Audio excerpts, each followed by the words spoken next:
Doutor Matheus, a dúvida que o doutor Clebson tinha perguntado?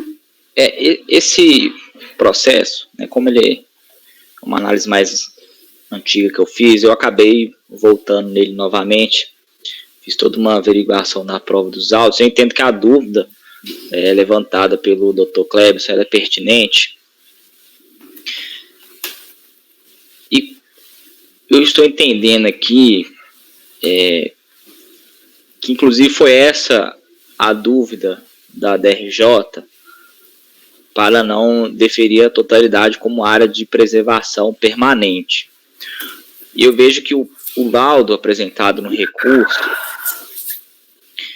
em um primeiro momento ele fala nas conclusões que de forma ampla a propriedade poderia ser considerada em sua totalidade como de preservação permanente, mas logo em seguida ele fala que sob outro ângulo ele constata que essa área de preservação permanente seria de 80%, e os 20% remanescentes, 19,62%, seria a área coberta por vegetação primária.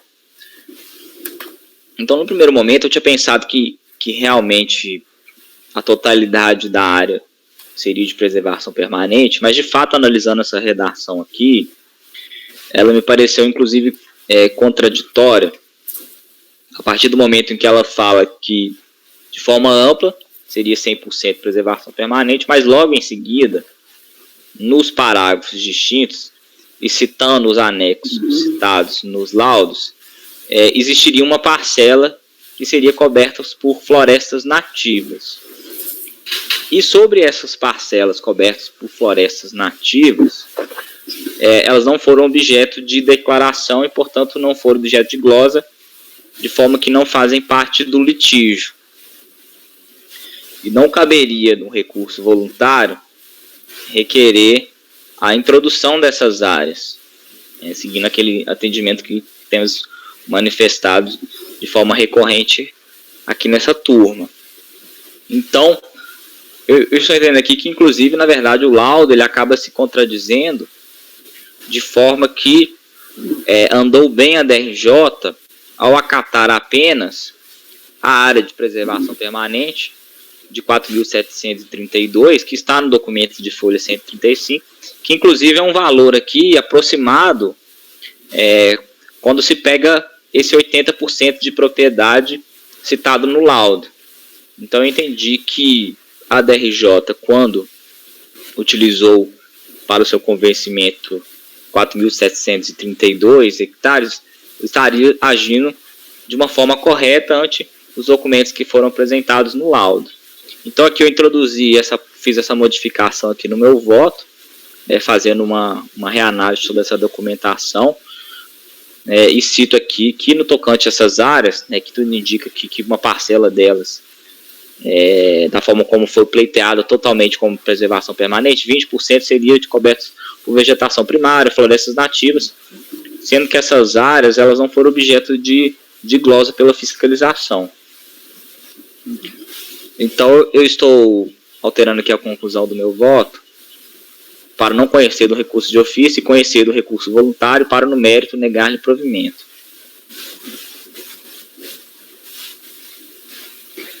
Ok. Clebson.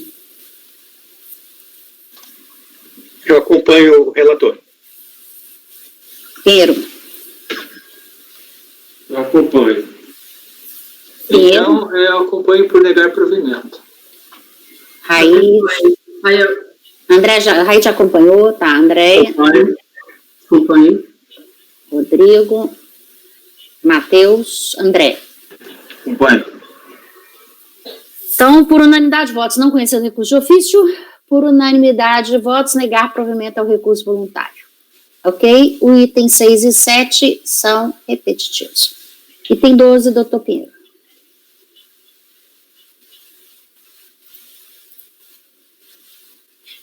Item 12 é de Joaquim Rui Paulino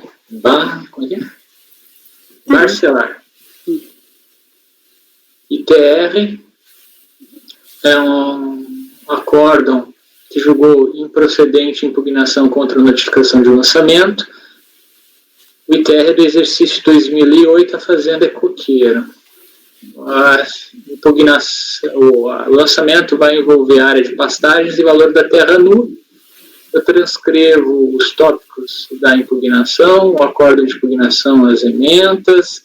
Nas razões recursais, há uma introdução sobre a síntese dos fatos, vai tratar do CIPT, legalidade do arbitramento por meio da tabela, legalidade das atribuições da base de cálculo por ato infralegal, adentra ao laudo, discorre sobre multa, e eu também aqui coloquei um tópico sobre o predito. Sobre a admissibilidade, agora vota.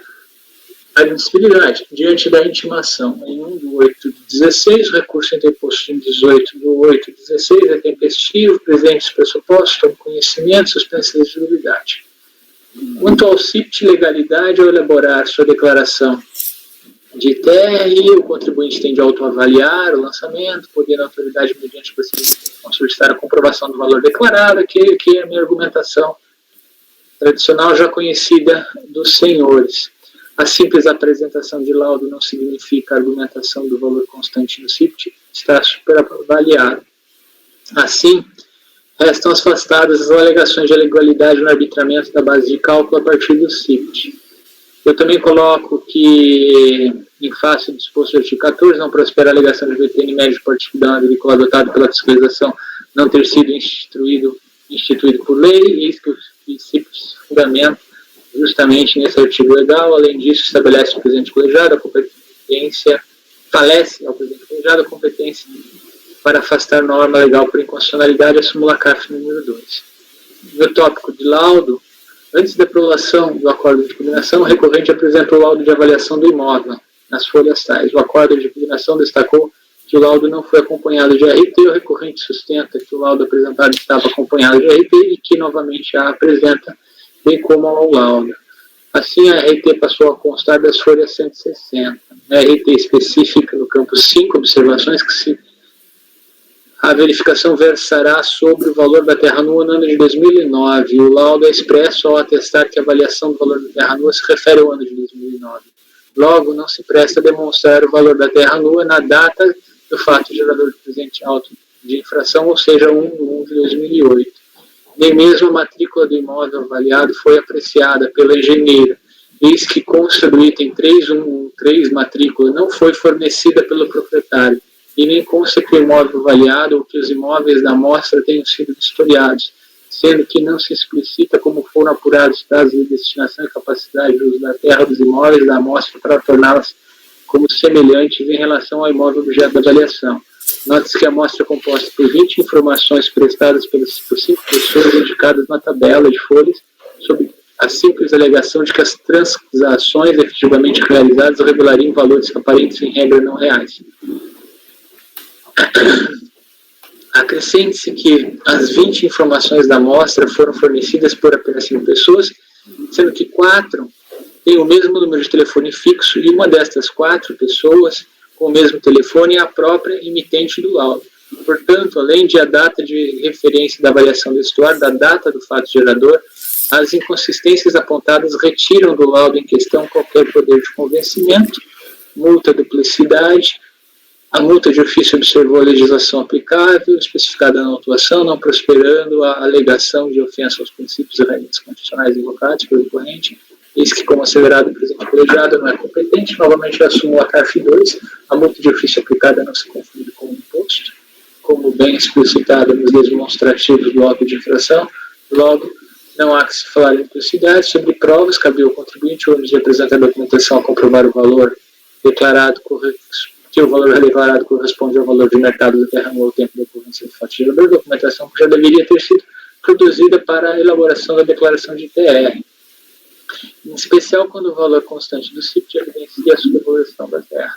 Logo, não prosperam os pedidos de juntada de novas provas e de conversão do julgamento em diligência para a produção de diligência ou perícia contábil manifestamente intempestivos, desnecessários e protelatórios, ainda mais quando não se especificou quesitos e nem se indicou perito. Eu cito todas as fundamentações entre parênteses aí nesse parágrafo.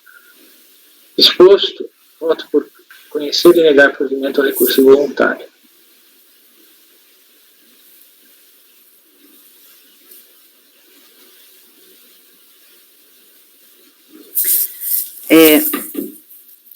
Cleberson. Eu estou olhando aqui o processo.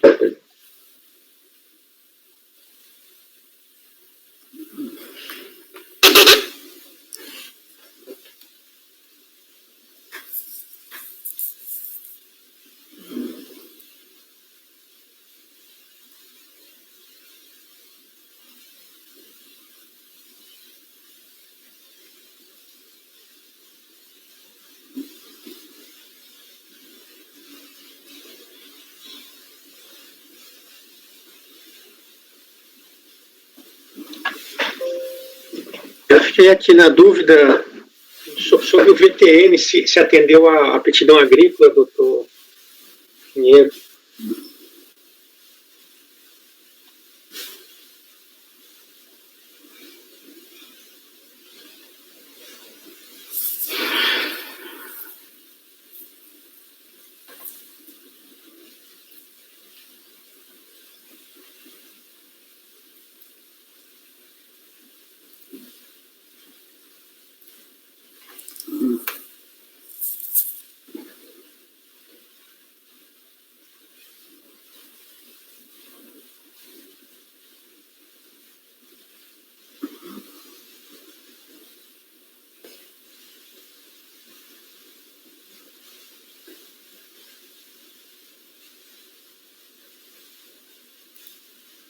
Pinheiro, você ouviu a pergunta?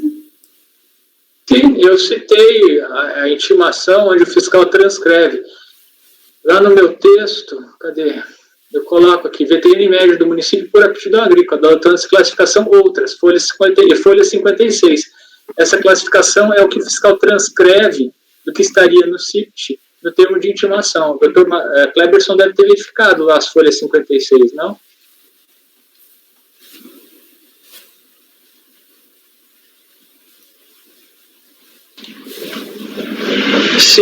Sim, doutor Pinheiro, mas o que são outras? Isso daí nós já discutimos. Eu entendo que se o campo aptidão agrícola consta outras e ela é utilizada, é por aptidão. Pelo que eu me recordo, o senhor discorda. A tela do CIPT aqui? Nesse processo? Pelo que eu me recordo, não. Eu não Mas achei essa podemos verificar novamente. Não há problema.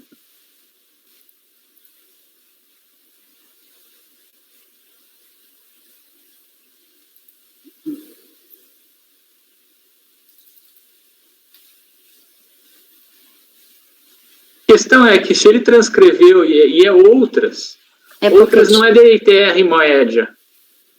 Então ele está usando a tela da aptidão. E normalmente o menor valor, né? Quando está em outras Ou quando consta apenas outras.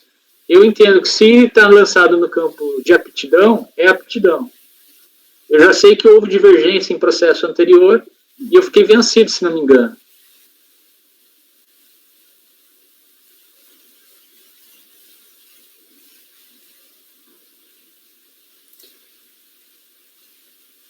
Pelo relatório da DRJ, né, ela fala que foi apurado o VTN com base no indicado no CIPT para os imóveis localizados no município de São Desidério, Bahia, para o exercício de 2008, disto resultando no imposto suplementar. Então, quando ela fala para os imóveis, eu não sei se ela está querendo dizer como uma média dos imóveis, não ficou claro com o que foi feito o CIPT. Pela análise que eu fiz, doutor Cleberson, eu não consegui encontrar a tela CIPT para a gente fazer o comparativo se há outras áreas, né? Lembro que já discutimos isso em outro processo, não lembro qual e quando, mas o apontamento que o senhor mencionou é justamente isso. Como é que podemos considerar a aptidão agrícola se só congelar outras? Que aptidão é essa? Eu entendo que outras, nesse caso, só tiver outras, para mim é uma média, que nem uma média das declarações, né? É uma média. Então, o que você sugere aqui? Seria diligência para juntar a tela CIPT? É uma possibilidade. A possibilidade que eu levanto aqui para verificar como está no CIPT. Possivelmente, deve estar apenas outras. Doutor Cleber. Porque, assim, possivelmente eu digo porque imagino, seria o normal, mas realmente pode acontecer que seja aqui diferente, mas o normal, se houvesse várias indicações naquela tela do CIPT, o fiscal, no termo de intimação, ele ia copiar e colar todas. Descreveria todas, né? Isso seria o usual. Então, por isso que tem uma forte probabilidade de ter apenas outras. E aí, conforme eu já me manifestei, eu não compreendo muito bem o que significa outras. Em relação a outras, pressupõe que haja uma primeira, uma segunda, uma terceira, aí eu tenho outras. Então, para mim é confuso entender o que significa outras. Doutor Cleves? Pois não, doutor. É porque eu tô com um processo que acaba, eu acho que depois de um determinado ano, esse valor aí do CIPT, ele passou a constar direto do sistema de malha. Então, por exemplo, eu tenho um processo que é 2 anos de calendário, 2 exercícios, e um tal VTN e só o valor. Não tem nem observação outros, floresta, nada. E aí no ano seguinte está o outros.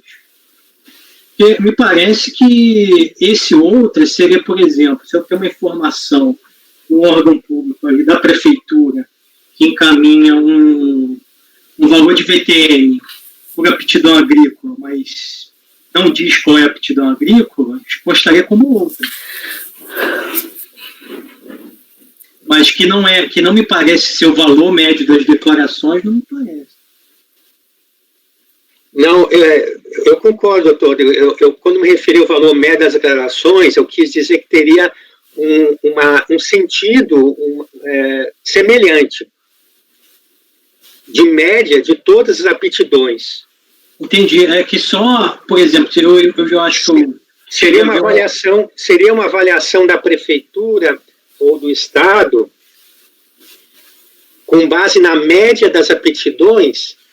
Mas não é isso que a lei pede. A lei pede alguma aptidão, né? Pede o critério da aptidão. E quando há glosa das áreas, a fiscalização normalmente utiliza a menor aptidão, que é inferior à média. É porque eu também já vi aptidão mista, né? Aí acaba sendo uma média também. Se eu não estou enganado, naquele processo que o doutor Pinheiro se refere, que nós debatemos, o senhor até, doutor Rodrigo, localizou folhas lá dos autos. Não foi esse. Esse é um segundo processo ainda. Teve um que a tela havia outras e indicava a fonte documental, mas não havia a fonte documental de encaminhando para a Receita. Esse que o senhor se refere é um segundo, que havia juntado aparentemente pela fiscalização o valor que era pelas áreas do município, mas daí foi feito uma soma das diversas áreas e se totalizou num e lançou-se no campo outras. Acaba sendo daí esse acaba sendo um problema de a gente não saber como é que é feita a carga no CIPT, porque pode ser uma fonte qualquer e consta outra.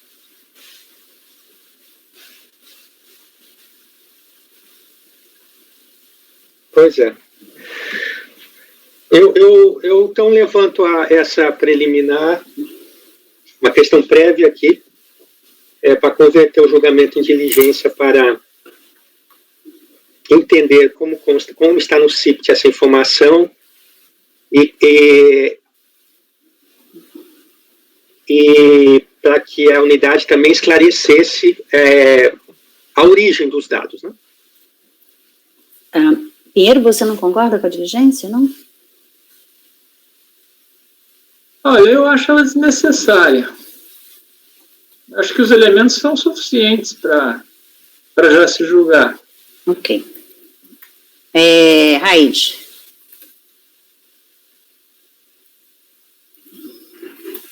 Voto pela diligência. Andréia. Diligência. Rodrigo. Relator. Diligência.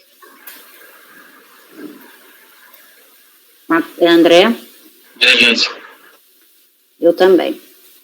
Então, resolve os membros do colegiado, por maioria de votos, converter o julgamento em diligência nos termos do voto do redator designado. Vencidos os conselheiros.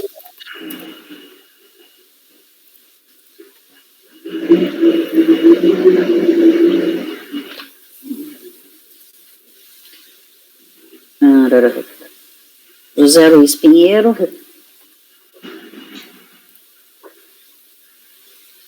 Relator. E Rodrigo.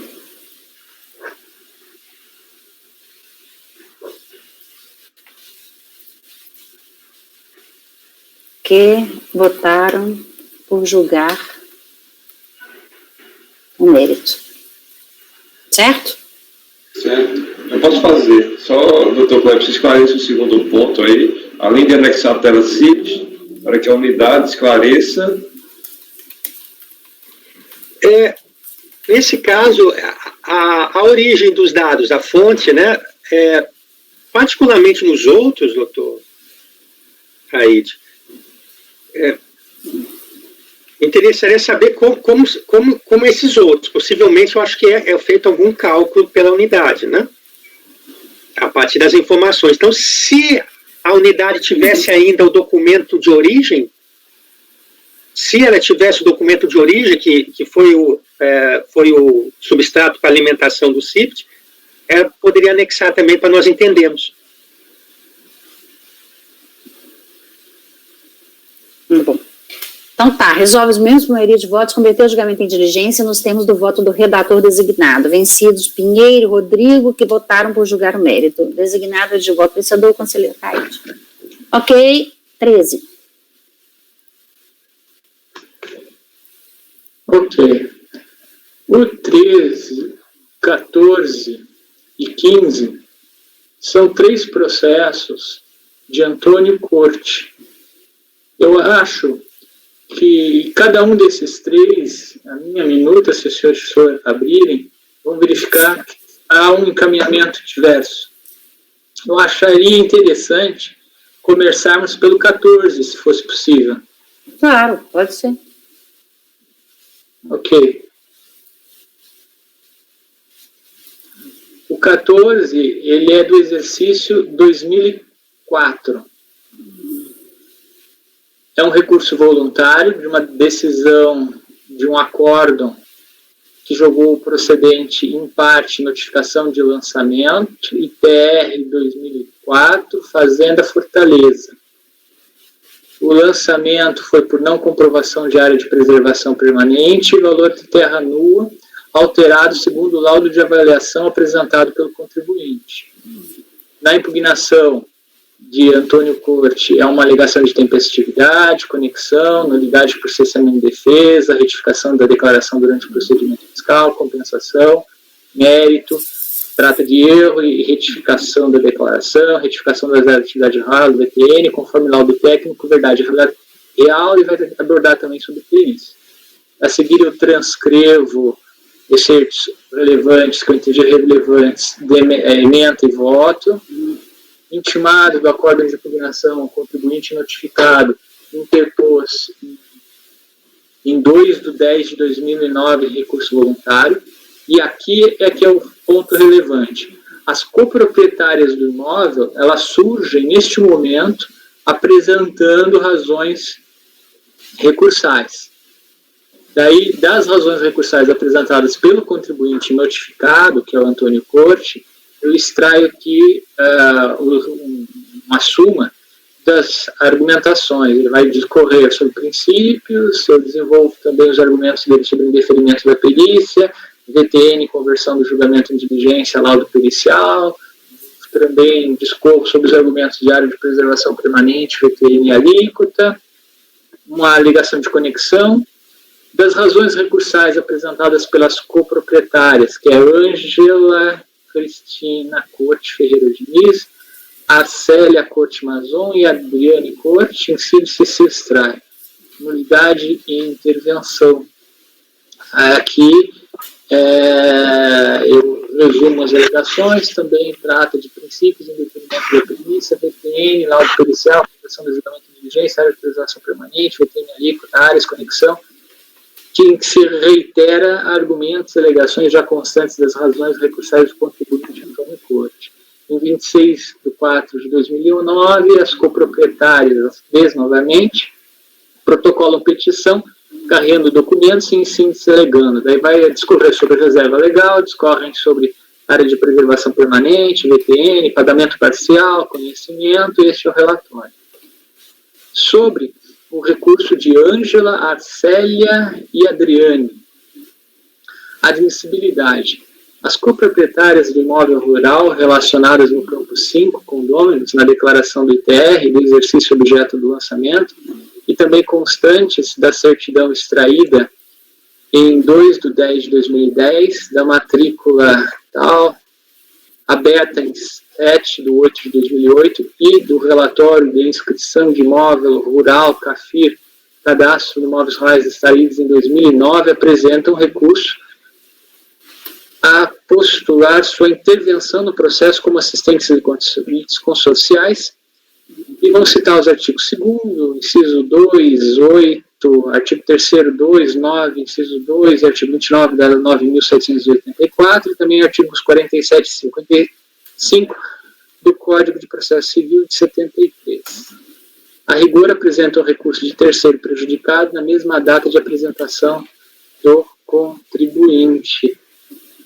Analisando-se isoladamente a questão da tempestividade, eu entendi por tempestivo, isso que protocolado no mesmo prazo de 30 dias, esse contado da data da ciência, não a elas, mas a parte, que é o Antônio Corte. Temos, entretanto, de verificar se o instituto do recurso terceiro prejudicado, modalidade de intervenção de terceiro, é ou não compatível com o processo administrativo fiscal advindo de uma impugnação contraposta ao lançamento de ofício, para se admitir a aplicação supletiva e subsidiária das normas do processo administrativo geral e ou do processo civil. A autoridade fiscal constituiu o crédito tributário pelo lançamento e, para tanto, identifica o sujeito passivo da obrigação tributária e, pelo lançamento de ofício, o torna sujeito passivo do crédito tributário constituído. O sujeito passivo do crédito tributário constituído pelo lançamento é assegurado ao sujeito passivo. É assegurado o direito de impugnar o procedimento de lançamento e, uma vez o fazendo, torna-se parte no processo administrativo fiscal. Aí eu vou sempre citando entre parênteses a fundamentação legal, no caso específico, ao 70.235, artigo 14, estabelecendo-se a lide administrativa, tão somente sobre a matéria expressamente contestada. 70.235, artigos 16, 3 e 17, e envolver impugnante e fisco. Nesse ponto, destaca-se que a sujeição passiva solidária abarca mais de uma hipótese, ela pode ser solidariedade entre contribuintes, como na presente situação, de condomínio indivíduo, a solidariedade entre contribuintes e responsáveis, e a solidariedade entre responsáveis. Aqui, em nota de rodapé, tem uma citação de juízo, tanto de um parecer da PGFN, que é aquele 55, quanto de um trecho de uma citação doutrinária. Sendo todos os titulares do imóvel rural mantido em divisos contribuintes solidários, sem benefício de ordem, é admissível o lançamento de ofício contra a totalidade do crédito tributário do ITR, apenas contra um dos coproprietários. Está lá na Constituição 153, 6, CTN 31, 124, inciso 2, parágrafo único, Lei 9393, artigo 1º, Decreto 4382, artigo 39, o presidente colegiado, inclusive, já decidiu por unanimidade. Aqui eu transcrevo uma ementa cujo relator foi o conselheiro Kleberson. No mesmo sentido, pode ser invocado o acórdão proferido em face do RESP 1232344. Aqui eu transcrevo a ementa. O ministro relator foi, em teoria, Albino Zavascki, na época ele estava na primeira turma do STJ. No caso concreto, a fiscalização e o lançamento se operaram em face do condômino declarante. As coproprietárias não participaram do procedimento de fiscalização, não foram cientificadas do lançamento do ofício e nem apresentaram impugnação, vindo aos autos para interpor recurso voluntário em face do acordo de impugnação, do qual não foram cientificadas.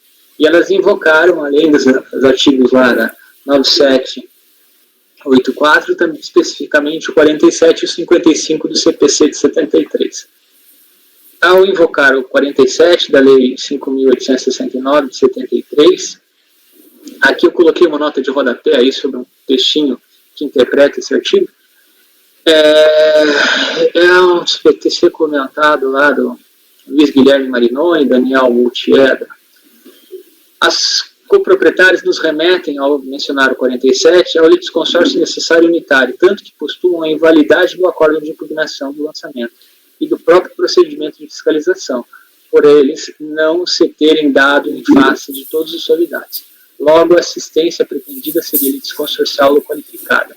Mas, contraditoriamente, também invocam o artigo 55 da Lei 5.869 e então nos remetem à assistência simples. Eis que, na assistência litisconsorcial, o direito discutido é também do assistente, ou mesmo exclusivamente do assistente, tendo o assistente, até a sua intervenção, a condição de substituir o processual, ou seja, como cotitular ou titular da relação jurídica material, em litígio sofreria os efeitos da coisa julgada, intervindo ou não, e o artigo 55 não versa sobre coisa julgada, mas tão somente sobre rediscussão da justiça da decisão. Daí, em nota de rodapé, eu transcrevo também um trechinho agora do Antônio Cláudio da Costa Machado, ao comentar o artigo 55 do CPC, à época CPC antigo. O condomínio declarante, o condômino declarante, melhor dizendo, sujeito passivo do crédito lançado, não age como substituto processual dos condôminos. Isso porque o acordo de impugnação e o próprio crédito tributário lançado não atingem as coproprietárias, posto que não identificadas pelo fisco como sujeito passivo do crédito tributário. Note-se que o CTN distingue entre obrigação tributária surgida com a ocorrência do fato gerador e o crédito constituído pelo ato de lançamento. Aqui, em nota de rodapé, uma menção do Paulo de Barros Carvalho, que critica essa dicção e estabelece algumas correções na área doutrinária sobre essa questão que eu entendo pertinente. Está lá na nota. Decorrendo de tal diferenciação, ser o ato de lançamento de ofício que identifica o sujeito passivo e o qualifica para a apresentação de defesa administrativa contra a constituição do crédito. Isso daí é o CTN, artigo 142, que fundamenta esse meu raciocínio. Por esse motivo, a jurisprudência do Superior Tribunal de Justiça reconhece que a certidão de dívida ativa decorrente do lançamento de ofício não pode ser redirecionada para o devedor solidário contra o qual não foi constituído o crédito tributário pelo lançamento, sendo necessário novo lançamento de ofício. Nesse sentido, são didáticas duas emendas aqui do STJ que eu transcrevo. Portanto, o acordo de impugnação e o próprio lançamento de ofício efetuado apenas em face de um dos contribuintes solidários não tem condão de influir na relação jurídica entre as demais contribuintes solidárias e o fisco, eis que não constituído o crédito tributário em face das coproprietárias. Aqui na nota eu coloquei uma ressalva. Seja sob o enfoque da obrigação sem crédito, por falta de lançamento de ofício, seja sob o enfoque do direito subjetivo de exigir a prestação crédito sem o implemento do ato de lançamento, que era aquela discussão da nota anterior, que eu fiz referência há pouco. Então, retomando o texto principal, em face das coproprietárias, o que afasta a possibilidade de se cogitar na configuração de uma assistência litisconsorcial. E isso fica claro quando se lê o artigo 54 caput do CPC antigo e atualmente o artigo 124, parágrafo único do atual CPC. As coproprietárias, entretanto, poderão, por força do exercício do direito de regresso pelo condômino declarante, sujeito passivo do crédito tributário lançado, vir a responder perante este particular. Assim, poderíamos tentar cogitar de as coproprietárias poderem ser tidas por terceiro prejudicado na qualidade de assistente simples, eis que o condômino declarante, ao saldar a totalidade da dívida, terá direito de regresso contra as coproprietárias. CTN, artigo 124, inciso 1, parágrafo único, artigo 125, inciso 1. Lei 3.074, de 16, artigo 913, e Lei 10.406, de 2002, artigo 283. Tá. Prosseguindo, devemos ponderar, contudo, que o direito de regresso é estranho à relação jurídica tributária. Nesse sentido, merece ser transcrito o que asseverou o ministro Teoria Albino Zavascki no voto condutor daquele RESP que eu já citei. Daí que eu transcrevo aqui, ele faz uma menção inicialmente a uma lição de Pontes de Miranda, e assim, portanto, conclui daí o ministro relator, fica reservada ao devedor que satisfaz o pagamento da dívida por inteiro a faculdade de exigir dos demais condôminos, devedores solidários, o ressarcimento correspondente. Daí cito o Código Civil, artigo 283, essa, todavia, é a relação jurídica própria do vínculo que une os condôminos entre si e, portanto, estranha à relação tributária. Agora, retomando o meu texto. Ainda que tendo por objeto situação concreta diversa, por ter sido o lançamento de ofício cientificado a todos os solidários, o Acórdão 2401-007-530 destaca a natureza civil do direito de regresso. Transcrevo a ementa pertinente. Aqui é um voto que teve por relator o conselheiro Matheus Soares Leite, que trata que a propriedade de condomínio pró-indivíduo, bem como pertencente aos condôminos, implica que tais pessoas têm interesse comum na situação que constitua o fato gerador do imposto lançado, sendo solidariamente obrigadas no tocante ao imposto lançado, não havendo ainda benefício de ordem na forma de 124.1, parágrafo único do CTN. Aqui começa a parte que eu destaco. Dessa forma, o litifisco pode exigir toda a obrigação de uns condôminos, cabendo ao autuado o direito civil de regresso em favor do outro condômino que não constou o auto de informação, direito civil. Note-se que o direito tributário determina que o pagamento da dívida por um dos solidários aproveita aos demais, mas o direito de regresso à vida entre os particulares não está disciplinado pela norma tributária, mas pela norma civil. Daí eu cito aqui o Código Civil antigo e o atual. Sendo o direito de regresso estranho à esfera tributária e a não abranger o fisco, não há que se falar em eficácia da fundamentação da decisão, que é o artigo 55, aquele que nós falávamos antes.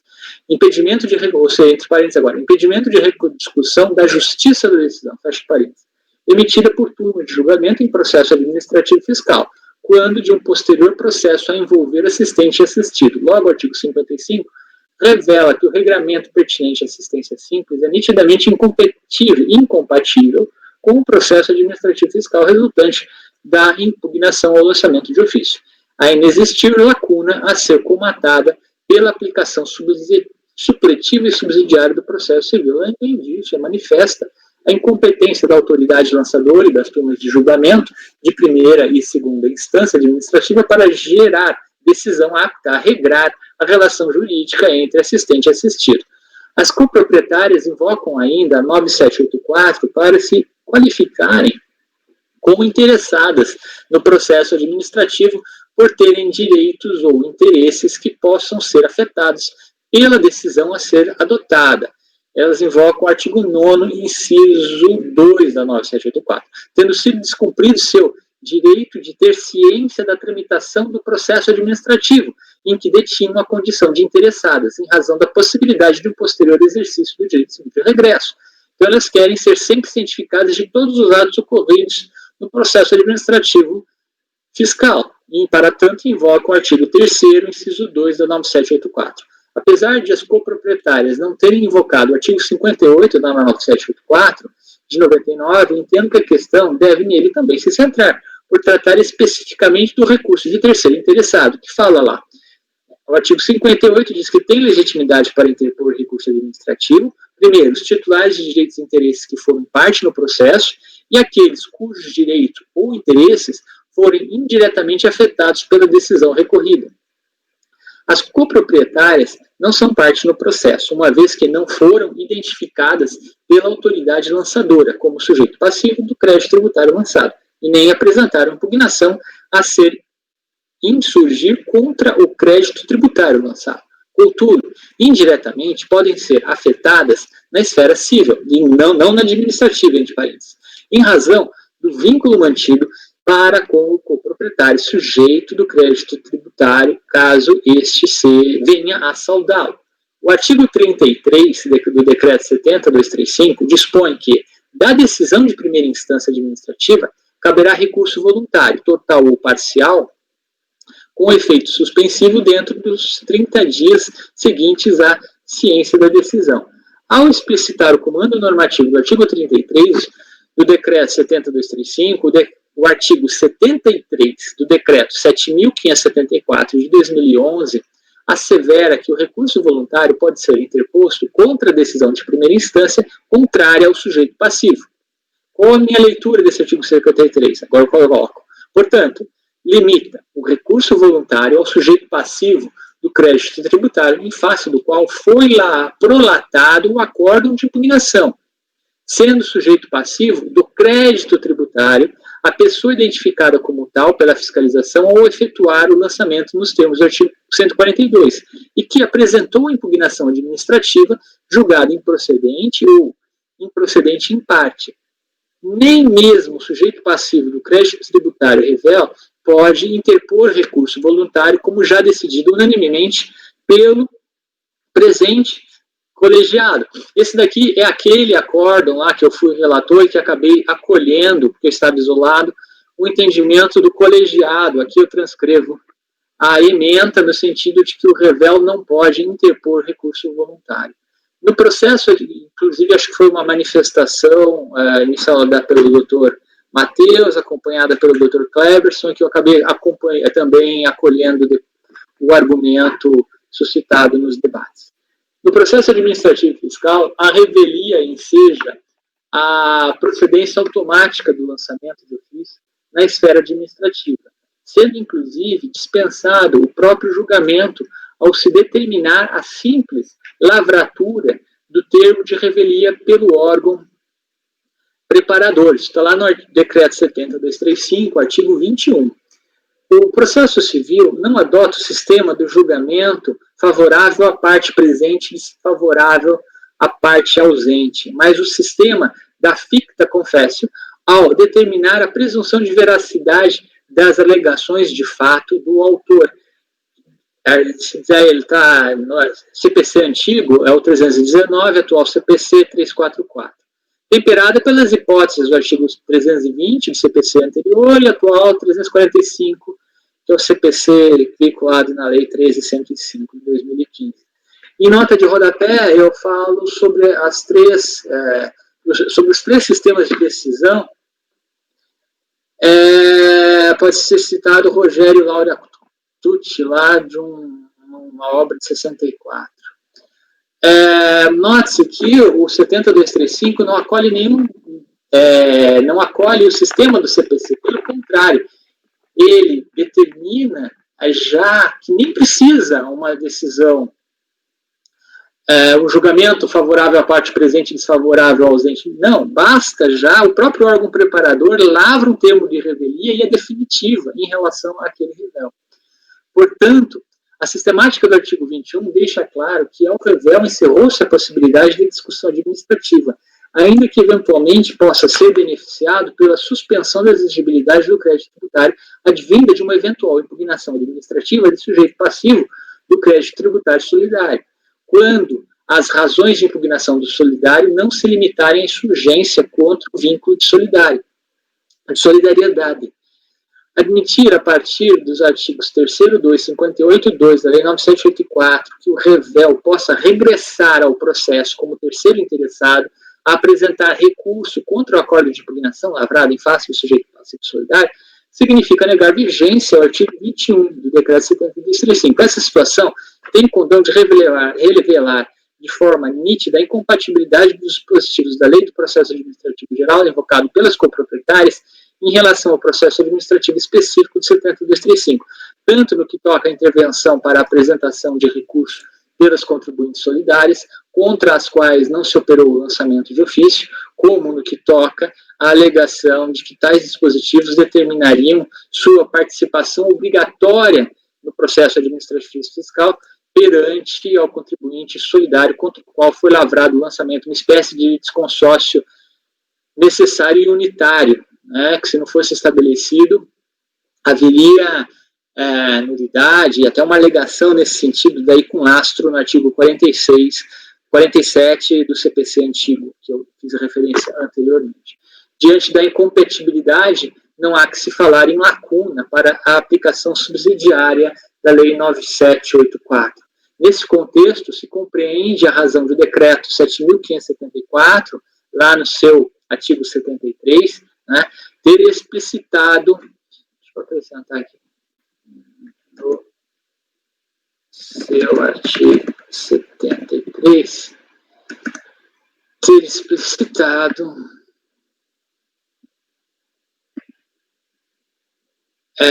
a limitação do recurso voluntário ao sujeito passivo do crédito tributário prejudicado pelo acórdão, a excluir terceiro interessado. Então, é o sujeito passivo do crédito tributário, não é o da obrigação.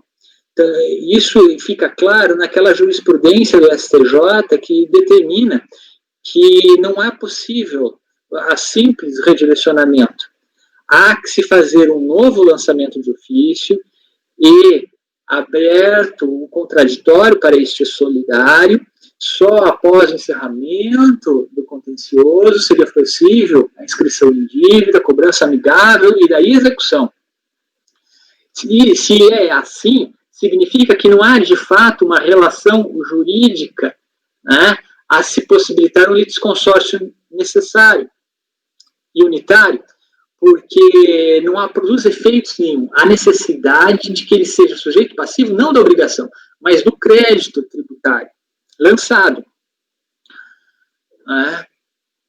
Em resumo, então, o que podemos concluir? No processo administrativo fiscal não se cogita de assistência litisconsorcial, uma vez que esta pressupõe legitimidade extraordinária e litisconsórcio unitário ulterior, e o lançamento de ofício contra apenas um dos coproprietários não enseja crédito tributário entre o assistente e o fisco.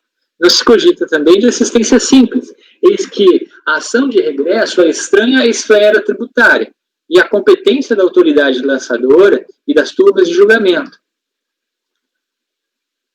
Não há lacuna no processo administrativo fiscal a justificar a aplicação supletiva ou subsidiária das regras do processo civil ou do processo administrativo geral invocadas pelas coproprietárias, devendo prevalecer o explicitado no artigo 73 do Decreto 7.574 de 2011, no sentido de o recurso voluntário poder ser interposto apenas pelo sujeito passivo do crédito tributário, cuja impugnação administrativa não vingou no todo ou em parte. Logo, impõe-se o não conhecimento do recurso apresentado pelas coproprietárias. Não sei se já querem julgar essa questão. Se eu ficar vencido, eu tenho o voto, daí adentrando as alegações das coproprietárias. Se não quiserem julgar já, minha sugestão é que adentremos ao recurso de Antônio Corte. Eu acho até que se for vencido, até seria pela decadência aqui, não, porque como eles não foram cientificados, né? Como é que é? Você prefere julgar separado? É isso? Se quiser adentrar ao mérito, eu tenho uma minuta lá embaixo em azul. Não, tá, eu tô falando... Isso julgando já. Se não quiserem julgar essa questão, deixamos em suspenso e eu não vou fazer um voto condicional a uma decisão sobre a questão da admissibilidade. Daí a minha proposta é que eu prossiga além do meu voto, mas aí em relação ao recurso de Antônio Corte, que é o condômino em face do qual foi feito o lançamento pela fiscalização. O processo de minha relatoria, a situação que ocorreu naquele processo é que foi julgada a impugnação do devedor principal, e aí veio o acórdão, e depois verificou que ficou faltando a intimação do lançamento para os demais condôminos. E aí houve um saneamento, de modo que os devedores solidários foram intimados acerca do lançamento, oportunizando para eles prazo para apresentar a impugnação, e aí eles apresentaram a impugnação, sobreveio o acórdão que apenas ratificou, como as alegações eram similares, ratificou o acórdão anterior que tinha sido feito para o devedor principal. E aí depois os autos foram sorteados, a minha relatoria, tendo sido todos os responsáveis solidários também intimados e apresentaram um recurso. Por isso que no meu voto, doutor Matheus, eu coloquei que a situação não é esta do nosso caso concreto. Sim. Porém, quando o senhor fala da natureza cível do direito de regresso, é esse o ponto que eu penso. Não era bem aquele caso que discutíamos, mas Sim. O senhor toca nesse ponto. Né? E é esse a luz que eu trago aqui para o meu. Que no seu entendimento, quando fala na natureza cível, é a mesma do ministro Teori Zavascki. Sim, sim. Né? Então eu não discuti, só ressaltando a minha linha de raciocínio, que eu não discuti esses pontos do caso concreto daquele processo. Eu apenas pensei aquela qualificação da sua argumentação, coloquei luz de que o direito de regresso não teria natureza tributária, mas sim cível, à luz das normas do Código Civil. Sim. E aqui, se fosse sanear algum vício, não teria utilidade, porque o crédito não foi constituído contra os solidários e já houve a decadência, porque sendo eles intimados em 2020, né, aqui inclusive o exercício é 2004, fatalmente já estaria decaído. Então, eles mas não fazem... que é vício? Assim, hipótese. Não, porque, na verdade, eles são responsáveis solidários. O que faltou foi a intimação deles, porque eles constam lá na declaração como condôminos, né? Mas o fiscal, ele não o imputou a eles e nem o cientificou. Não há imputação no lançamento e nem cientificação. Essa parte foi idêntica ao meu processo, só que aí houve um saneamento. Né, que constatou isso porque eles eram condôminos. Retorna para a fiscalização e saneou lá. Isso. Só que aqui não tem efeito prático aqui, porque já teria sido operada a decadência, né? Então, mesmo sendo vencido nessa sua análise, a consequência também é o reconhecimento da decadência. Porque, de fato, a lide não foi instaurada contra eles não podem apresentar recurso, né, em nome de terceiros. Como eles não constam como responsáveis solidários, de fato pelo não conhecimento.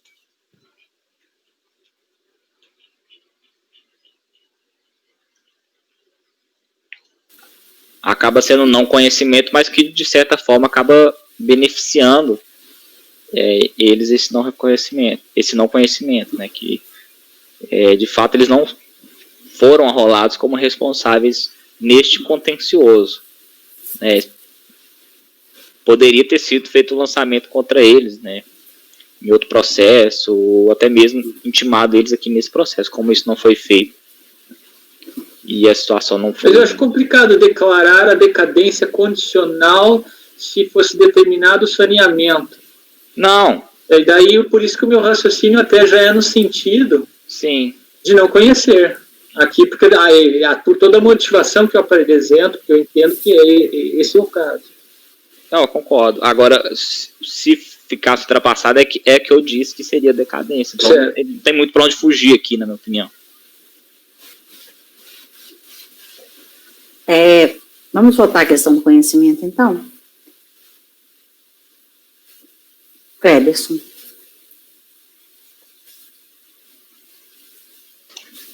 Eu acompanho o relator. Raide. Acompanho. Andréia. Acompanho. Rodrigo. Acompanho. Matheus. André. Acompanho. Então, por unanimidade de votos, não conhecer do recurso voluntário. Elas apresentaram um só em conjunto, foi isso? Isso, um em conjunto, as três assinam. Apresentado pelas coproprietárias Ângela, Arcélia e Adriane. Ok. Então passamos, Pinheiro. Recurso de Antônio Corte, admissibilidade. Diante da intimação em 3/9/2009, o recurso interposto em 2/10 é tempestivo, presente os pressupostos, tomo conhecimento, suspensa a exigibilidade. Conexão. Os processos, os três, né, que constam na pauta do item 13, 14 e 15, eles estão sendo julgados. Princípios. O presente colegiado é incompetente para afastar a aplicação da legislação tributária sob o fundamento da inconstitucionalidade, mesmo sob o enfoque de implementar condições necessárias à fiel observância de princípios constitucionais, que fala as razões recursais. Fundamento para isso é o decreto 70.235, artigo 26A, súmula CARF 2, sobre indeferimento da perícia. O pedido de perícia foi veiculado nos seguintes termos da impugnação. Daí eu transcrevo aqui lá o que consta das folhas 69 e 70, item 22.1 até o 22.15, que é uma justificativa e quesitos. A justificativa e os quesitos acima transcritos revelam que o contribuinte postula pela produção de prova que já deveria ter sido constituída quando da declaração. Note-se ainda que, com a impugnação, foi apresentado o laudo técnico e os requisitos evidenciam que se pretende uma confirmação do constante no laudo técnico e na própria declaração de TR. E, nas razões recursais, o contribuinte acrescenta que a perícia se destinaria a ponderar fato superveniente ao lançamento e a impugnação consistente na retificação. Então, o fato é superveniente tanto ao lançamento quanto à impugnação. Ele consistiria na retificação da área da matrícula do imóvel. Mas a justificativa e os quesitos vertidos na impugnação não invocam qualquer retificação da área na matrícula do imóvel. Portanto, cabia ao contribuinte o ônus de fazer prova de suas alegações. Prova, inclusive, que já deveria ter sido produzida para lastrear a declaração de TR, sendo justificável o indeferimento do pedido de perícia. Daí eu cito os dispositivos do decreto, da lei, do decreto 4382 e também dispositivos do decreto 70.235. Inexistindo ofensa ao princípio da ampla defesa e nem aos artigos 2º, parágrafo único, incisos tais da 9784, artigos da 9784. Rejeita-se a preliminar. BTN, conversão do julgamento em diligência. As fotos invocadas para demonstrar o terreno montanhoso integram o laudo técnico e não geram o convencimento de que se deva atribuir à propriedade o valor mínimo da tabela do Instituto de Economia Agrícola do Estado de São Paulo, em detrimento do valor apurado pelo laudo, apurado no próprio laudo. As fotos nem ao menos geram dúvida. Logo, não é o caso de se converter o julgamento em diligência para se determinar que o perito produza novo laudo a considerar o relevo da propriedade e a alegada redução da área total. Indefere-se, portanto, a conversão do julgamento em diligência, VTN e laudo pericial. Nas razões recursais, o recorrente inova ao atacar o VTN apurado no laudo pericial.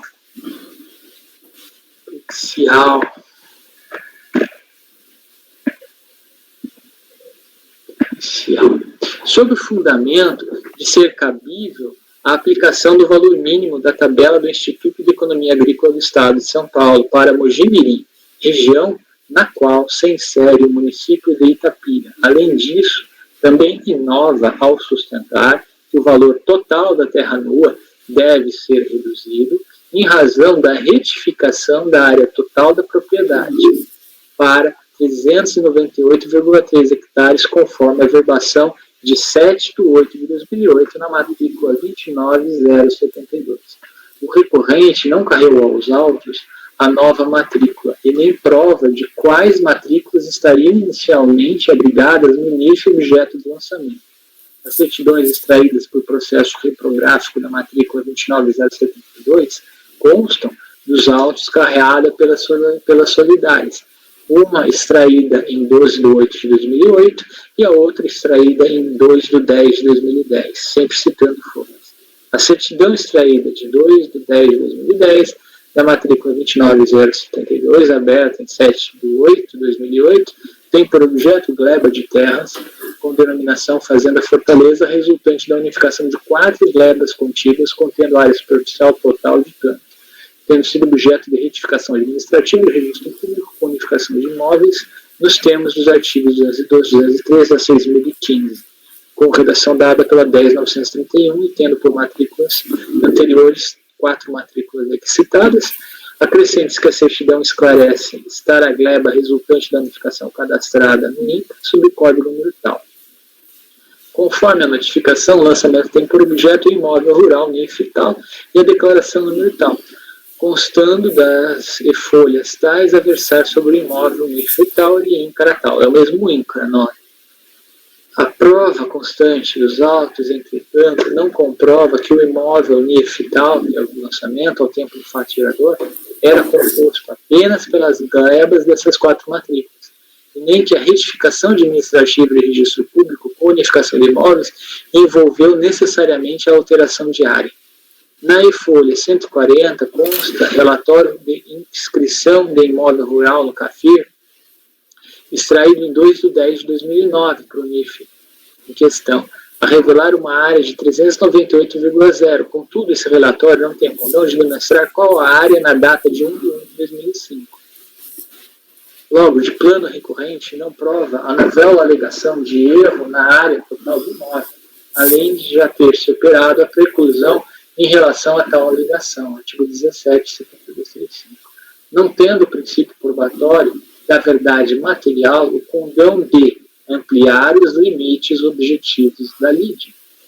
Na impugnação recorrente não se insurgiu contra o BPM por hectare apurado no laudo, tendo centrado seu inconformismo no cabimento da dedução dos valores de benfeitorias, pastagens cultivadas de reflorestamento.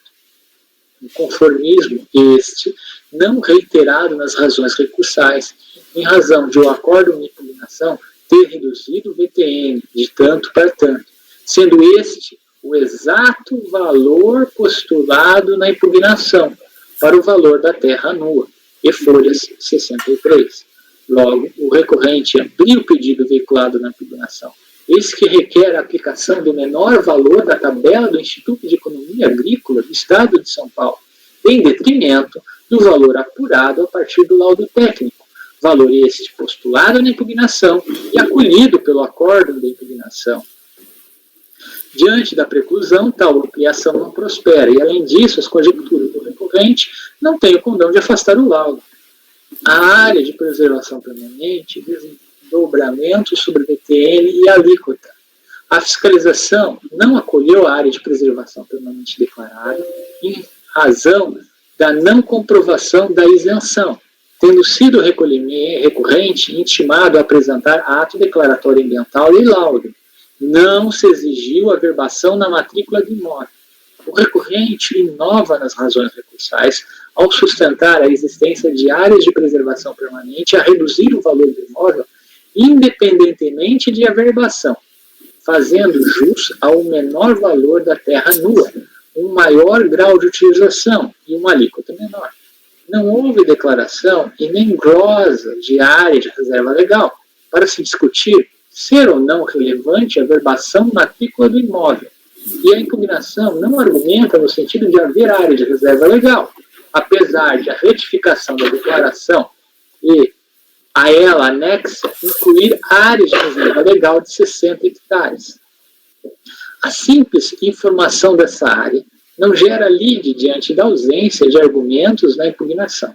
E o próprio laudo de folhas 1846, a partir do qual supostamente teria sido elaborada a retificação, também não menciona haver área de reserva legal. Por fim, a matrícula 2972 revela a verbação de área de reserva legal apenas em 17 de 11 de 2010, sendo a verbação indispensável.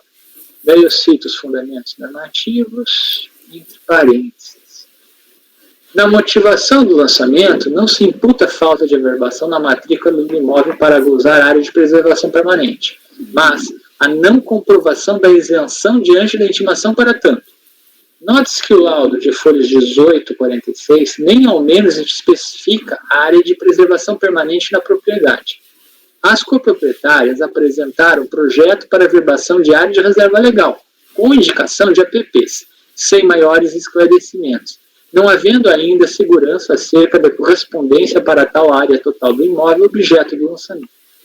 A impugnação questionou áreas do imóvel com lastro no laudo, a gerar a declaração retificadora anexa, mas não versou sobre a área de preservação permanente e a própria declaração retificadora anexa estampa o campo área de preservação permanente como zerado. Então, a impugnação não discorre sobre a área de preservação permanente e a declaração anexa que o contribuinte traz para demonstrar o que ele estava entendendo como corretos, de cálculos, tem área de preservação permanente zerada.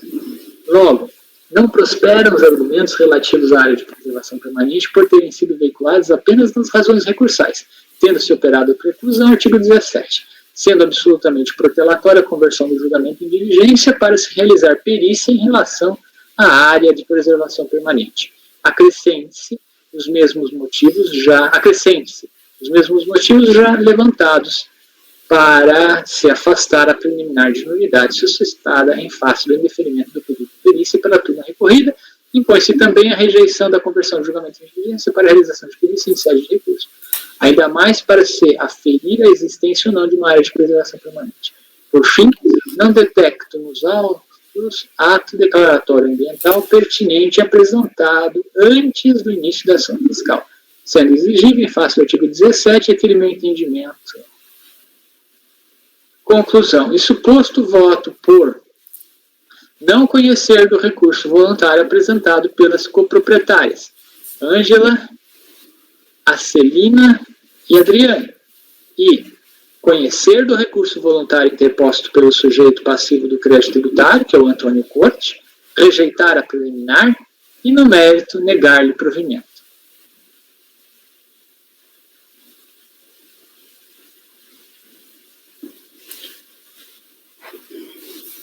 Kleber. Doutor Pedro, ficou claro no seu voto que o senhor que passou a matéria, o questionamento sobre a área de preservação permanente não foi feito na impugnação. Eu não consegui abrir aqui, está um pouco lento o processo.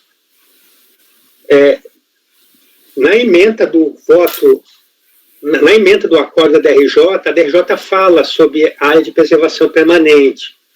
Fala, inclusive, da exigência do ADA.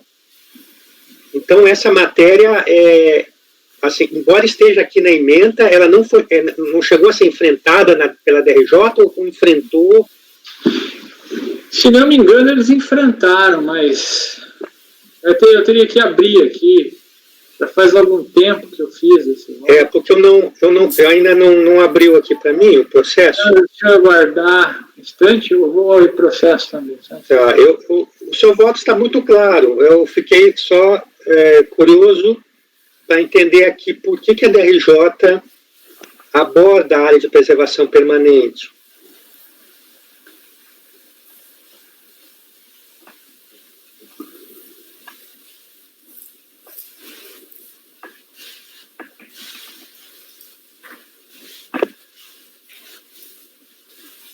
Note, se o senhor ler os quesitos, inclusive, os quesitos que eu transcrevo lá na página 17, ao final, o senhor leia ali.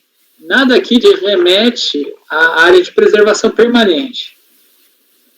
Então, os próprios quesitos não estão remetendo à área de preservação permanente.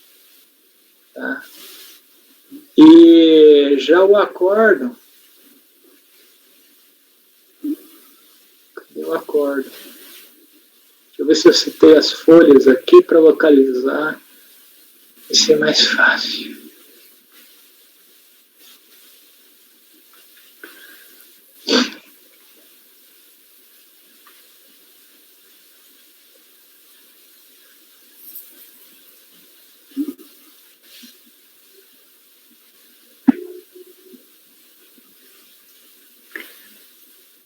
Cento e 123,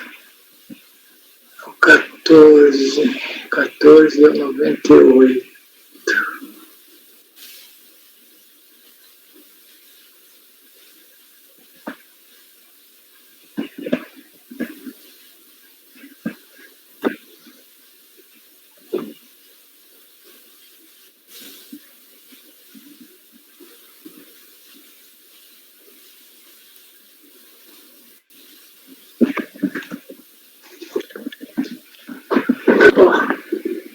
Então, esse aqui é o processo final 2007-98. O acórdão de lançamento procedente em parte. O voto, inicialmente, da DRJ, condutor do acórdão, ele trata dos requisitos de admissibilidade, vai falar do ônus da prova. Quanto ao pedido, entra sobre o pedido de vistoria, perícia. A seguir, ele procede sobre a alegação de nulidade de lançamento de ofício. Ele vai tratar do artigo 59 do decreto 70.235, vai falar de cerceamento de defesa, rejeita as preliminares.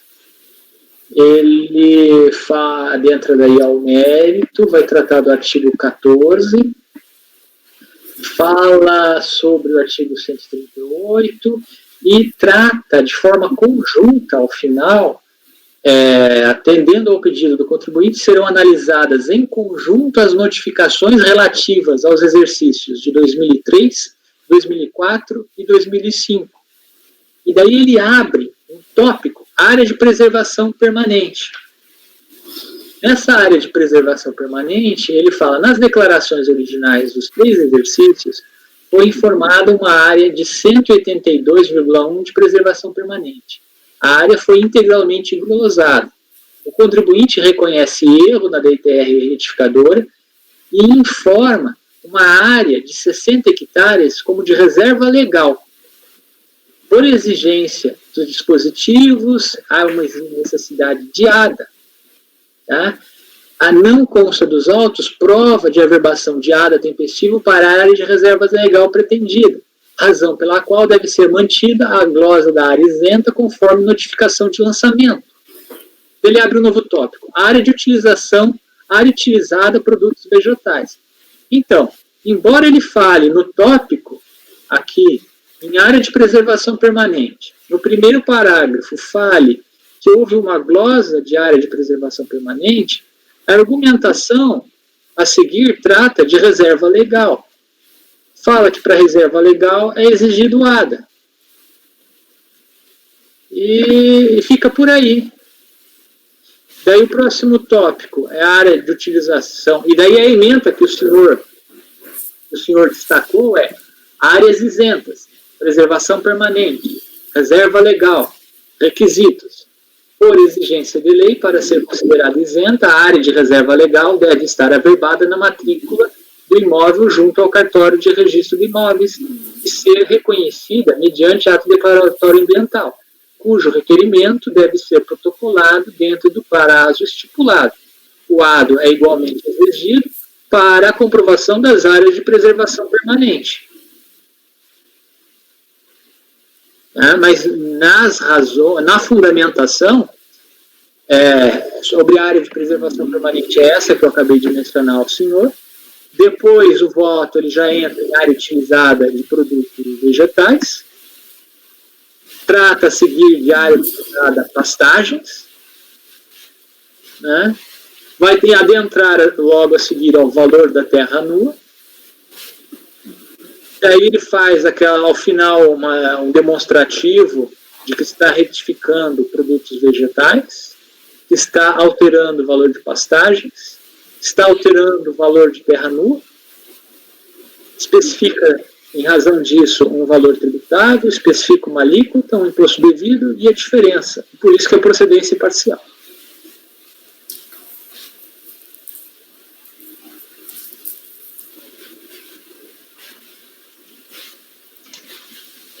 Está bem, doutor Pedro.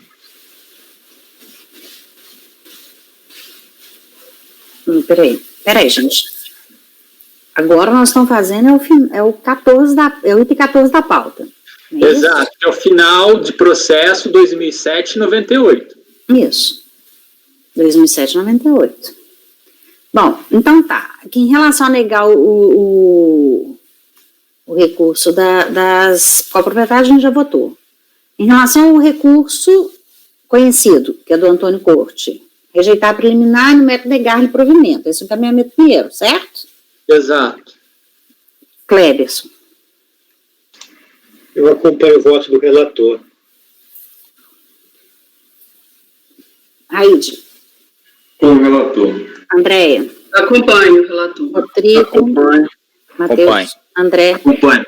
Então, por unanimidade, conhecer o recurso voluntário apresentado pelo sujeito passivo Antônio Corte, rejeitar a preliminar no método negar-lhe provimento. Ok. Qual que você quer agora? O primeiro 13 ou 15? 15, se for possível. Tanto é que eu coloquei ali Tudo bem.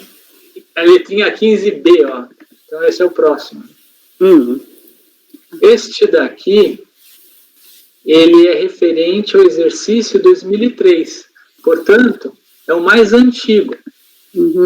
Certo? No relatório, nesse caso, o lançamento, ele também envolveu área de preservação permanente e valor de terra nua. E alterou o valor da terra nua, segundo o laudo de avaliação apresentado pelo contribuinte.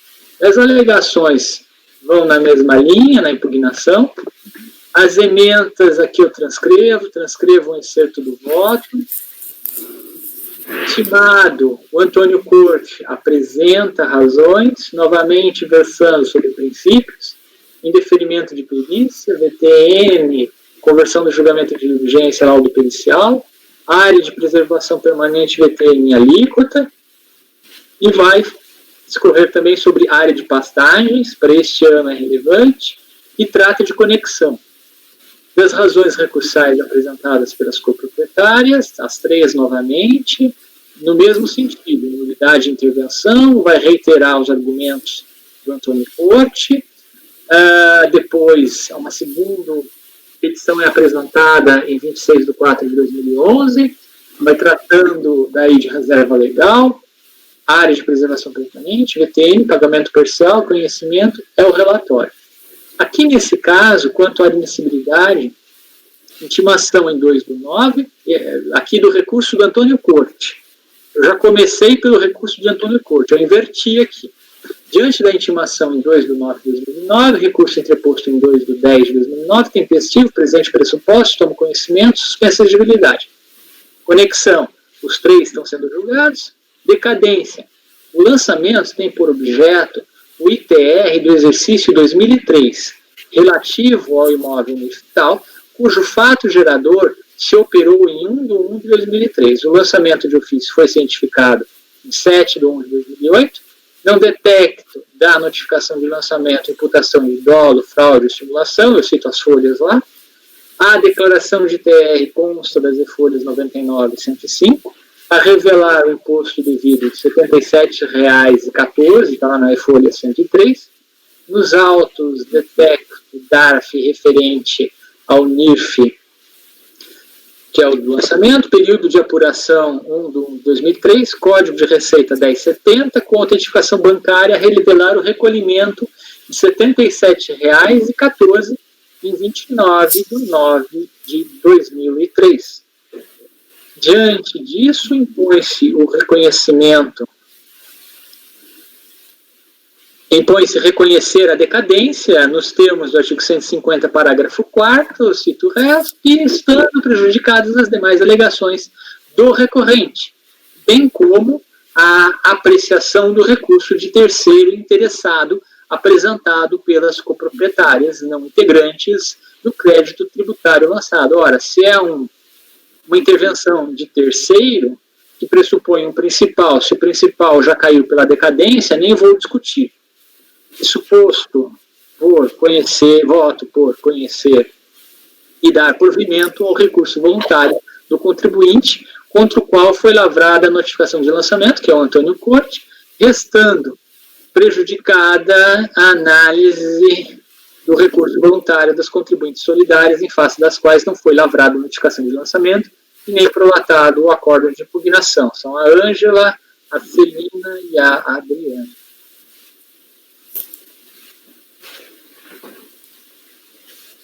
Porque uma vez declarada a decadência, aproveita aos demais. É isso que você está... Elas querem a adesão a um processo em curso. Se esse processo já não está mais em curso pela decadência, eu acho que é desnecessário dizer não conhecer do acórdão delas, que foi toda a argumentação já votada no processo anterior. Pelo menos eu raciocinei assim.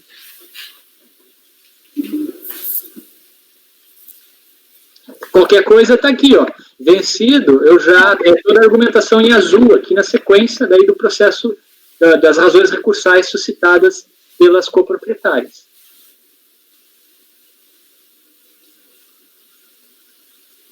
Bem, Cleberson.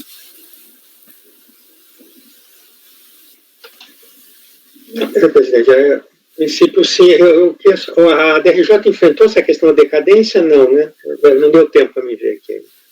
Eu teria que abrir o processo. Pelas emendas, aparentemente, não. Mas agora eu não me recordo. Deixa eu abrir lá o processo por consignações. Não importa. Isso ia declarar de ofício de qualquer forma. Não é esse, não é por esse objetivo. É para saber se enfrentou, para saber as razões por que não deferiu. Você chegou a olhar e por que não deu, né? Era só sobre isso, mas eu estava ainda tentando olhar só esse último ponto aqui. Agora, me dá um instantinho, D53. Vamos ao voto.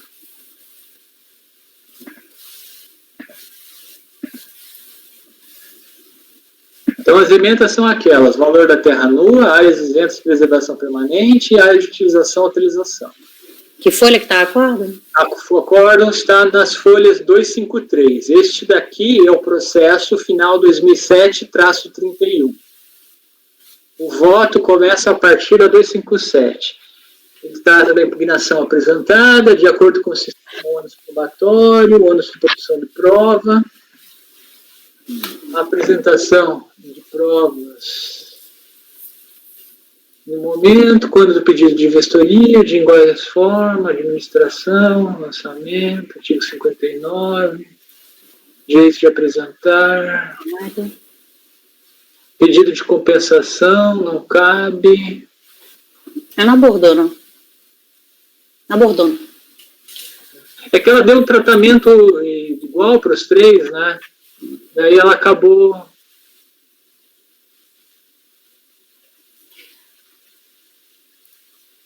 Tá, não abordou, não.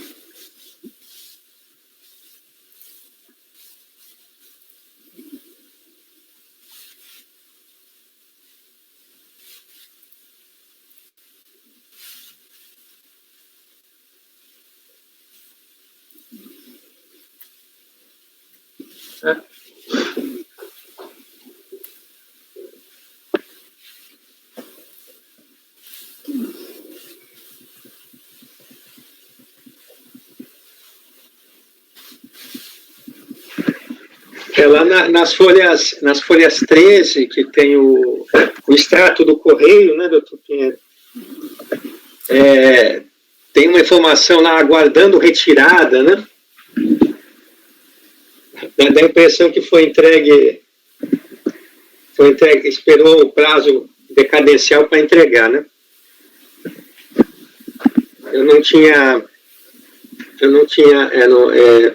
Não é comum, ao menos, esse aguardando retirada, né? Não sei bem o que significa. Eu sei. É que quando não acha ninguém no endereço, depois de algumas tentativas, o correio deixa um bilhete falando, tem encomenda, correspondência para você, que está disponível na agência X, porque o correio aí ele não volta lá mais, e a pessoa vai lá para retirar.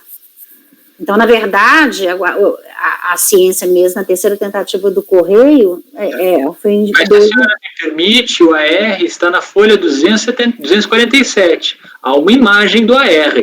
Eu não me pautei sobre esse extrato extraído a partir desse extrato da internet. Uhum. Eu não utilizei o extrato da internet para formar convencimento. Eu usei o AR da página 247. Sim, mas é porque é o dia que ele foi lá retirar, né? Aí só pôde assinar o AR no dia que ele foi retirar. Aí é complicado, né? Que você fala assim, poxa, eu tentei cientificar pelo correio. O contribuinte espera virar o ano. E aí só aí ele vai retirar. E só aí a gente considera... Efetivamente a ciência foi aí. Sim, mas a inércia aí no tempo, quem deu causa? Mas a intimação é postal, certo? Certo. Observou-se as regras da intimação postal. Poderia ter devolvido, né? Poderia ter devolvido e falado, não consegui achar o contribuinte. Se o contribuinte no meio termo vai até o correio e toma ciência do próprio carteiro, e inclusive aqui, ó, no AR, as tentativas de devolução, pelo menos o campo não tem nada preenchido.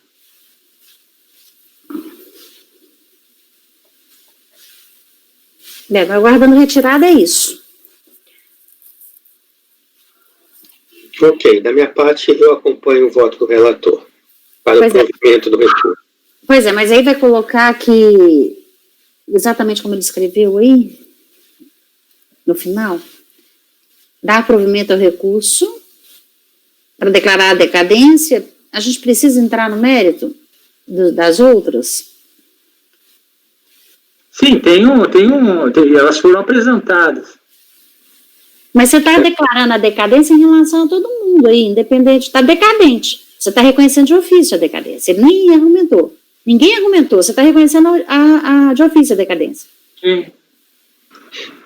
E eu acho que essa observação de Dr. Pinheiro que consta da conclusão pode ser efetuada no parágrafo anterior à conclusão. A conclusão é dar provimento declarando a decadência. Aí, antes disso, ele bota a observação. Tendo em vista o crédito está extinto pela decadência, resta prejudicada as alegações do próprio contribuinte, bem como dos condôminos. Mas daí, de certa forma, eu estaria dando ciência, eu estaria conhecendo. Não, você vai dar porque no meu caso, é restada, prejudicada a análise do recurso, não é das alegações. Então eu nem entro na análise, eu nem chego a analisar se conheço ou não conheço. A forma que o senhor vai pôr, que eu só disse assim um exemplo, né? Não falei. Mas é para inverter a ordem, é isso que o senhor diz. Dar provimento ao recurso voluntário. Dar provimento ao recurso voluntário do contribuinte Antônio Corte, não é isso? Eu não sei, acho que como você está reconhecendo de ofício, o processo chegou a você por causa do recurso dele, né? Sim. Do contribuinte. Recurso voluntário apresentado pelo sujeito passivo Antônio Corte. Após o escojado, eu acho que é unânime, né? Alguém discorda que é unânime a decadência? Alguém discorda que tem decadência? Não, né? Então, por unanimidade, dar provimento ao recurso voluntário apresentado pelo sujeito passivo Antônio Corte. Antônio Corte, ponto. E aí...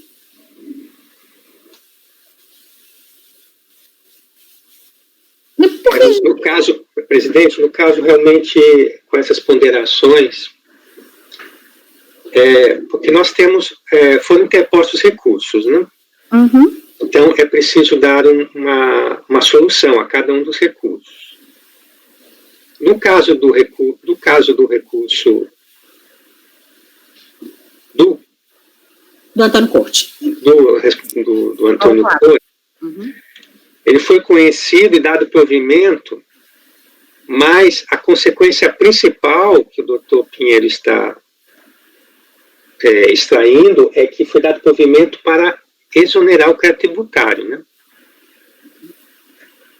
Só que nós já debatemos em outras oportunidades, ao menos foi, não sei se foi por maioria, me lembro como foi a votação, não foi por unanimidade, com certeza, relação que a decadência eu reconheço para cada responsável pelo crédito, para cada sujeito passivo. Então, o fato de estar decadente para o devedor principal, ele não implicaria necessariamente a decadência para os demais. Vai estar porque não lançou. Mas o meu raciocínio é o seguinte: se é um recurso de terceiro interessado, esse recurso, aqui é uma peculiaridade. Elas querem ser assistente litisconsorcial ou assistente simples em um recurso que já obteve a decadência. Então não há a que aderir. O meu raciocínio foi nesse sentido. Então eu não cheguei a este ponto que pontua agora o Dr. Kleberson. Pois é, mas por outro lado, imagine que só tivesse um recurso que você não iria conhecer. Se tivesse só o recurso, entrou alguém na sala. Só um minuto. Quem é? 2 Rodrigos. Tem 2 Rodrigos na sala. Aí voltei. Saiu. Derruba o congelado. Vou tirar um aqui, peraí. Derruba o congelado. Mexe aí para ver qual que é. Estou indo, calma. Olha aqui. Se a gente tivesse só um recurso não conhecido, a gente não ia avaliar a decadência, certo? Porque, teoricamente, se eu não conheço, é como se ele não tivesse sido apresentado, e aí eu não vou avaliar de ofício a decadência. Não foi isso que a gente já discutiu aqui? Já. A gente só avalia de ofício se conhecermos. Agora, a questão que eu perguntei é o seguinte: se você está declarando a decadência e considerando, então, que isso aproveita aos demais, porque senão eu diria que eu não conheço do delas, então não quero nem saber, e declaro a decadência. Entendeu? Não está prejudicada a análise. Quando você não conhece o recurso delas, é evidente que a análise já está prejudicada. Análise de mérito. Então, eu acho que era melhor falar que você não conhece o delas, porque se fosse só o delas, se tivesse só o recurso delas aí, você iria declarar de ofício a decadência? Não, nem chegaria a abordar. Todo mundo apagou a imagem para mim. Mas tem mais um detalhe. Se não tivesse o recurso dele, elas não poderiam aderir ao dele. Mas isso é o que ela requer, mas você não vai nem avaliar, você não vai ver o que ela está querendo de ofício. Você não vai aceitar, não conhecer.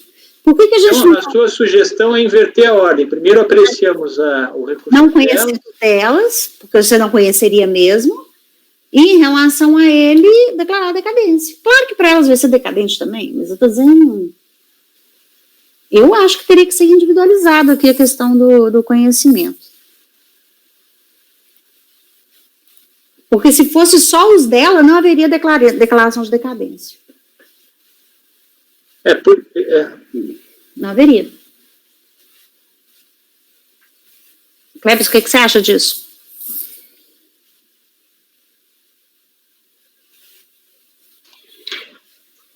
Não, eu avaliando aqui agora o que o doutor Pinheiro disse, na verdade ele considera prejudicado os recursos, porque os recursos querem, o recurso é só no sentido,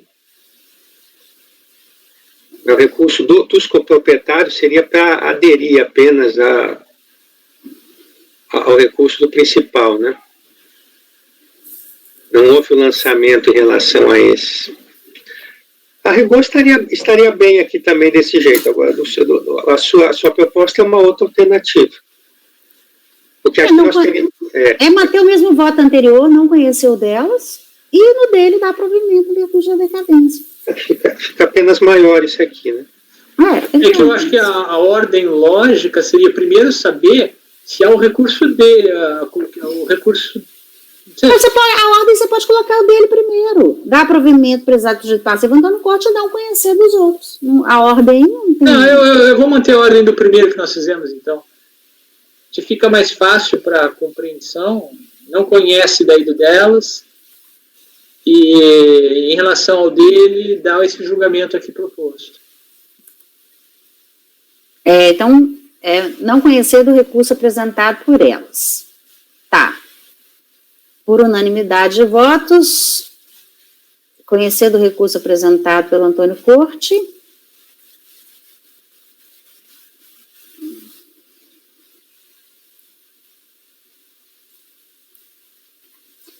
Conhecer do recurso apresentado pelo Antônio Corte, dar-lhe provimento. Não é isso? Sim. Ponto. Então, esse é o seu voto. Não conhecer do delas, conhecer do Antônio Corte, dar-lhe provimento. Ok. Daí se coloca para declarar a decadência, não? Normalmente coloca na ata? Não. Se não me engano, colocava. Não. Eu coloco quando ela é parcial. Tá. Pode colocar se você quiser. Não, aí faz como a senhora achar melhor. Deu provimento. No seu voto vai estar explicado por que foi dado provimento. Cleberson, tá ok assim? Acompanho. Raide. Acompanho. Andréia. Acompanho. Rodrigo. Acompanho. Matheus. Acompanhe. André. Então, por unanimidade de votos, não conhecer o recurso apresentado pelas coproprietárias XXX. As três. Por unanimidade de votos, conhecer do recurso voluntário apresentado pelo sujeito passivo Antônio Corte e dar-lhe provimento. Ok, esse foi o 15. E o 12? 13, desculpa. 13. Vamos ao 13 agora. Este primeiro,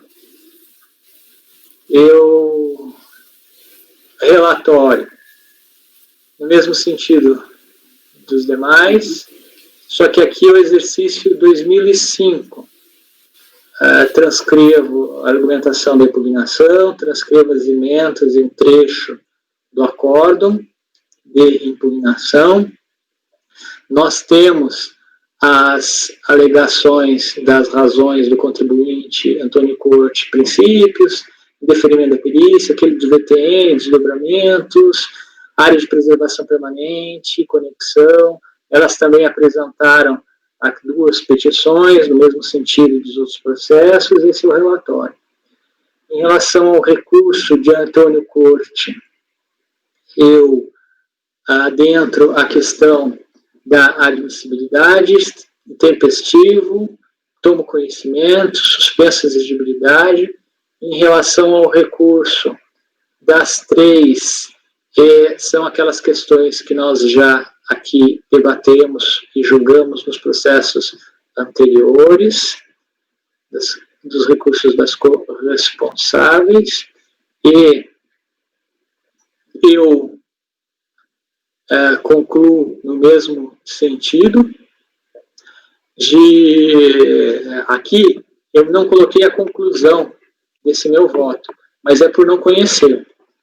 A conversão do julgamento em diligência. Ultrapassada a admissibilidade, ao menos em relação ao recorrente Antônio Corte, porque aqui eu não concluí o delas. Entendo cabível a conversão do julgamento em diligência, eis que esse recorrente ataca o valor da terra nua. Porque qual que é a diferença desse processo? O fiscal não lançou com base em laudo, ele lançou com base no CIPT, o VTN. Só que não é claro quanto a se ter adotado o VTN para o município médio das DTRs ou o médio por aptidão agrícola, não constando dos autos da tela CIPT. Diante disso, entendo cabível a conversão do julgamento em diligência, para que seja acarreada aos autos, pela Receita Federal, a tela do CIPT a evidenciar qual a natureza e origem do VTN, hectare do município, de localização do imóvel adotado no lançamento.